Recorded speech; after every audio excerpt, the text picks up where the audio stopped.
TDR Conference 2016 Prophecies. How would Muhammad sallallahu alaihi wasallam come up with this in the middle of the desert 1437 years ago, if not for the fact that these are the words of Allah subhanahu wa ta'ala? And only now we very recently have established these facts that the Quran spoke about so many years ago. Talk about the atom. Allahu Akbar. What does Allah subhanahu wa ta'ala say about the atom?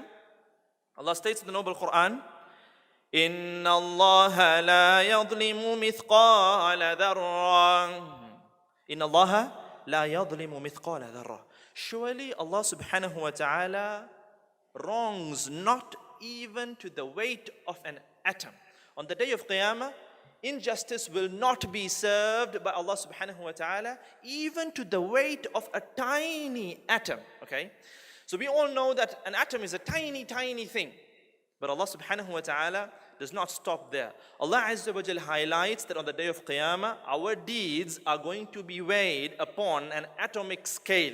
In the sense, we're going to be weighed by atoms, so much that not even the tiniest, minute form of injustice will be served on that day, because Allah Azza wa Jal is the most just on the day of Qiyamah. But Allah does not end it there. Further on, Allah subhanahu wa ta'ala states, وَلَا يُظْلَمُونَ نَقِيرًا, that they will not be served injustice even to the extent of naqira. Now naqira, it's interesting, can be translated as knocking. Knocking. Naqara means to knock. Naqira, they will not be served injustice, they will not be oppressed even to the extent of a knocking. Now you might wonder, what's this knocking and what does it mean? Just recently, if I'm not mistaken, scholars state, scientists state that in the year 2000 or a little before 2000 or after 2000, that there are scientists who came to a conclusion that within an atom, because you have particles that orbit, okay, within that you have a tiny molecule, a tiny particle inside the atom, okay, and this particular particle does not move around in orbit, but instead it moves up and down within a shell. It moves up and down like a speck. It moves up and down just like this. So it's almost as if it is knocking inside the atom. There are so many energy particles. You have photons, you have protons, you have so many things within it, and these are things that orbit the entire structure of the atom. But within the atom, maybe 100 or 1,000 times smaller, you have something that knocks up and down. Allah subhanahu wa ta'ala states, وَلَا يُظْلَمُونَ نَقِيرًا. They will not be oppressed even to the extent of a knocking, the knocking of this particular tiny particle within the atom. Allahu Akbar. Does Allah subhanahu wa ta'ala stop there?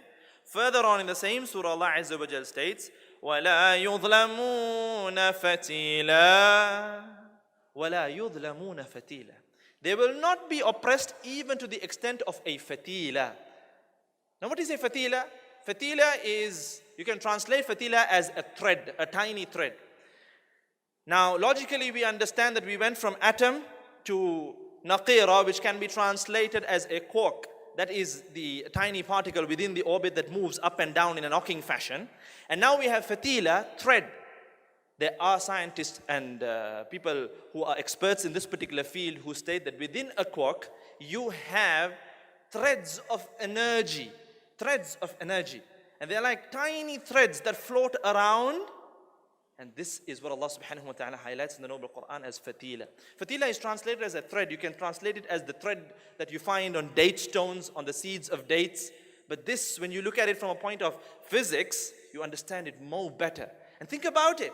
1437 years ago, they hadn't even spoke about the atom at that time, about the molecule at that time, about all of these factors. Allah Azza wa Jal revealed all of this unto Muhammad sallallahu alayhi wa sallam. Allahu Akbar.